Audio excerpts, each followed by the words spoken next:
Universal's Cabana Bay Beach Resort is famous for its massive lazy river, its vibrant 1950s retro vibe, and yes, having an actual 10-lane bowling alley right inside the lobby. But behind the bright neon lights and perfect poolside photos, is this massive value resort actually worth it for your family vacation? Welcome back to Magic, Miles, and Mayhem. Today we are keeping it 100% real as we break down the rooms, the food, and the details you need to know before booking.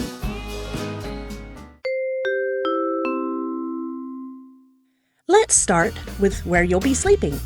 The biggest draw for families here are the family suites. They sleep up to 6 people, feature a sliding privacy partition, and most importantly, come with a kitchenette.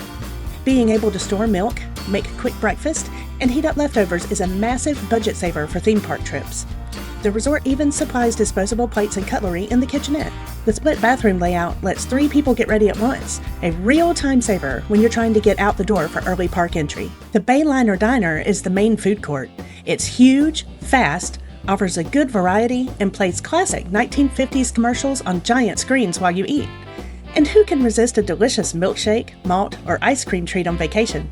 Shake's Malt Shop is just steps away from the diner. But the real star of the resort is the entertainment. Between the 2 massive zero-entry pools, the lazy river, the gigantic arcade, and Galaxy Bowl, the 10-lane bowling alley, you could easily spend 2 full days just playing at the hotel. Let's not forget the fitness center.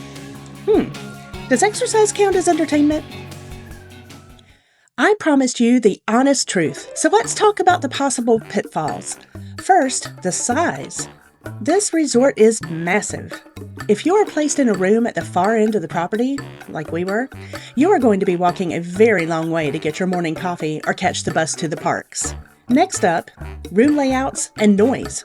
If you book a standard room to save money, keep in mind these have exterior motel-style entrances facing the outdoor walkways and parking lots. Because Cabana Bay is a prime destination for large traveling cheer and dance groups, those walkways and the pool areas can get incredibly loud and crowded, especially in the spring. The noise from the interior hallways can also be a problem. I slept on the sofa bed in our suite, which is the closest to the door, and I heard other guests in the hallway late into the night. My solution? A white noise app on my phone. Or you may want to bring earplugs.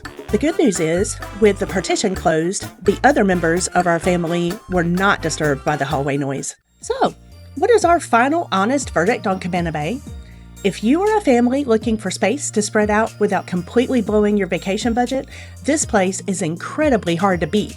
You are getting an awesome 1950s retro vibe, massive zero-entry pools with an actual lazy river, and, yes, that incredible bowling alley.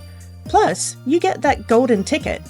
1 hour, early park entry to Universal, and you are literally within walking distance to Volcano Bay. But if you prefer 5-star luxury, quiet indoor hallways, and gourmet dining, you'll definitely want to look at one of Universal's premier resorts instead. For my money, the family suites and those park perks make it 100% worth it. What do you guys think? Is the bowling alley and lazy river enough to make you book? Or are the massive resort crowds a deal breaker? Let me know in the comments. Make sure you subscribe to Magic, Miles, and Mayhem for more real, no-fluff travel reviews. See you in the parks!